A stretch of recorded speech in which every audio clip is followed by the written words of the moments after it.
Girls Brigade is it's very encouraging. We have lots of leaders who they make you feel positive. We try and pick out the negatives. And we do nice fun crafts.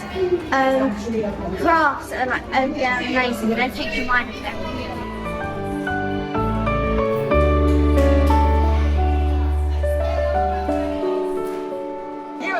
We do have a nice lot of girls, so sometimes there is a waiting list to join, but we're always interested to hear from parents who want to enrol their daughters. So get in touch with us via the church office and we can put your daughter's name on the list and hopefully she'll be able to start as soon as possible.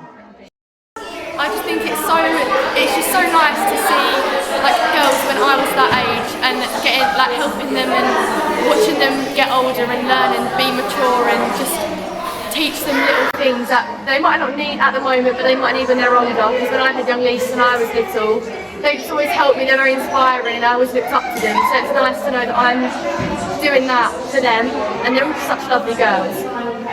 What makes you so concerned about other people so young? Do you know? I've always liked working with younger ones and helping them and being a helpful person. I feel like that's what I inspire to be, and I think helping them and them looking up to me is just such a nice beneficial thing, and it just gives me a good overview on how they are and everything. Okay, well thank you. Is there anything else you'd like to add?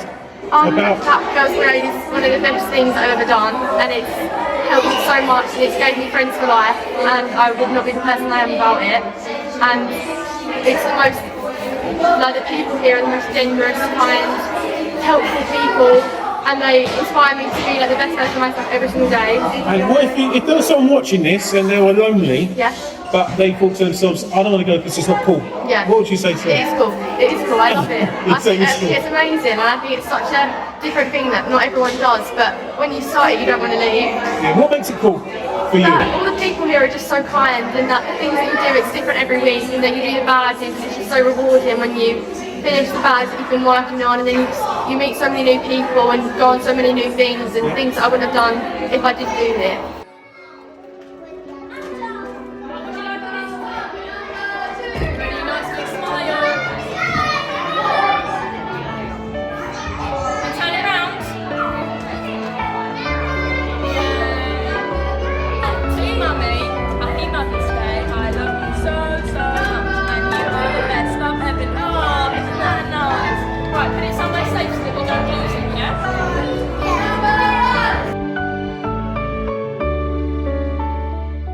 Obviously you're very involved with the kids. Yeah. Why do you do it? I just love to help out, and I've been doing Girls Brigade since I was 5 years old, so I remember doing this when I was little, and I remember just how amazing the leaders were, and that's what I wanted to be. I wanted to be a good leader like everyone else was.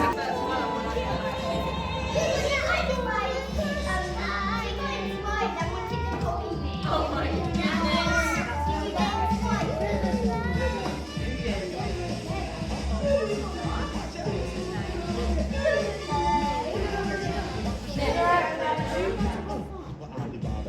I'm a young leader, and then when I get to 18 I'll do a leader course, so I can be an older leader. So, obviously you're leading at the moment, and you're still taking more exams kind of things, so you become an older leader? Yeah, so I can become a leader, but right now I'm a young leader, so that's what I'm training for. I'm on the second or first level of it, and then when I get to 18 I'll have to start doing a leader training course. So do you envisage yourself doing this even when you leave school? Yeah. You do? Yeah, I am. It's just a nice thing to do, something on a Wednesday, come and help out, and I think the girls like having me here, I hope so. But yeah. So once you started something like Girls Brigade, it seems like you've got a Girls Brigade bug. Yeah. You can't.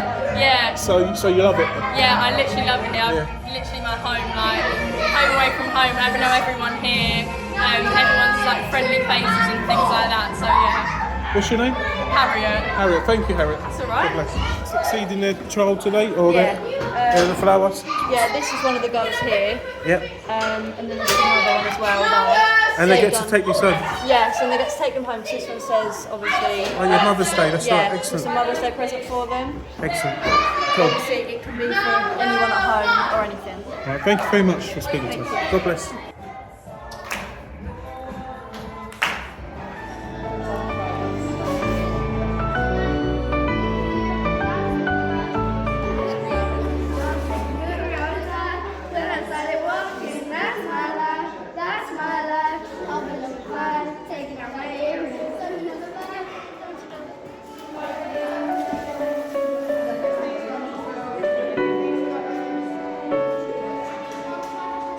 what's this for? It's about how Jesus died on the cross.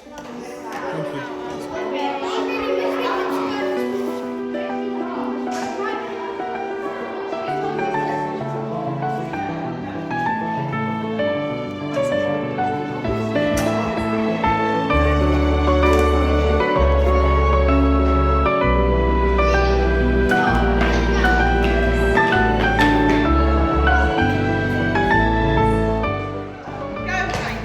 Okay, would you like to explain to me the rules then? So rock, paper, scissors, Okay, I know that one.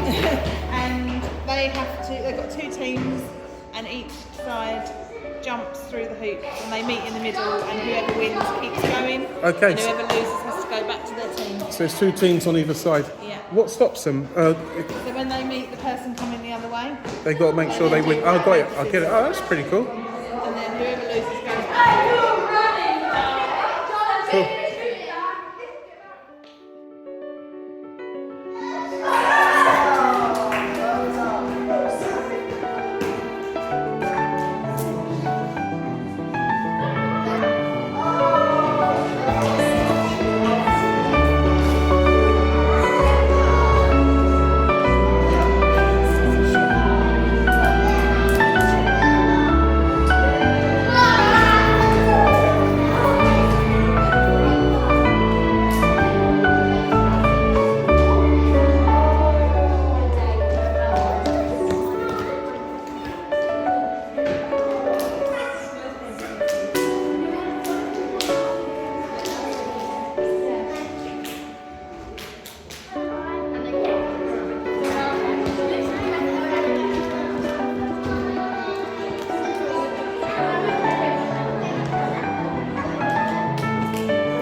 My last teacher said he was very proud of me today. Well, that's good. I got a score.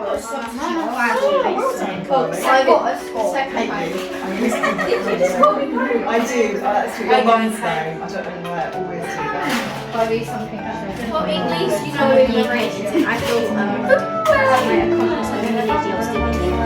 has anyone got the yes? And I was so glad I found out that we were on the same page.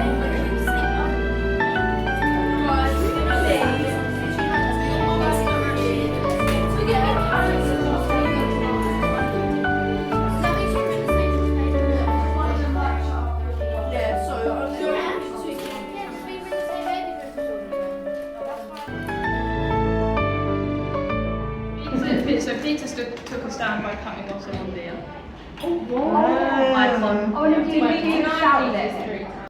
Jesus' death fulfilled at least 34 promises.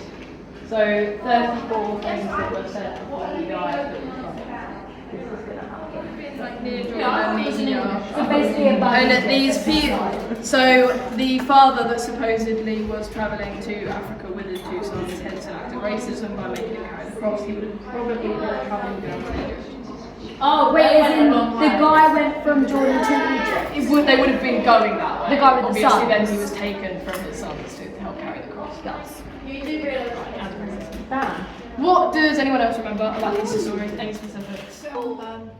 Now, before you think I've gone totally mad, bringing in gold, frankincense, and myrrh, which you're quite right, are part of the Christmas story, aren't they, when Jesus was a baby? The reason why this was such a weird present for a baby, and I think this is amazing, an amazing story, because in those days, women weren't allowed to speak in church or in the synagogue. They had to keep quiet. They weren't given positions of leadership. They weren't given such important tasks as being the ones to tell everybody else that Jesus was alive again, about the Easter story. So it's a really special story, I think, for us girls. It fits in with our justice badge we've just done. It fits in really well that the very first people to know that Jesus was alive again was the women, the myrrh givers. And they were the ones who had to go and tell the disciples that Jesus is the Easter story. Why are we still remembering and celebrating Easter 2,000 years later. It's something to do with what Poppy said, something that happened. Isabel, why is everyone's names jumping out of my head today? Isabel? Because he came back to life. Because we remember the story of Easter Sunday when he rose again. Next time it's Christmas and you hear about the 3 wise men and you hear about the gold and the frankincense and the myrrh, you can remember that the myrrh features again right at the beginning of his life, but also right at the end of his life as well. Not the end. How long have you been doing this for? Well, I joined Girls' Brigade myself when I was 8 years old. As a teenager, I became a young leader, and then as a young adult, I became leader. Took over at first as team leader. Too many years to mention. About 28 years ago. So so I've been involved for a long time, and I love it. Can you just tell us the location again, please? So we're Hawkwell Girls' Brigade, first Hawkwell Girls' Brigade, based here at Hawkwell Baptist Church in Rochford.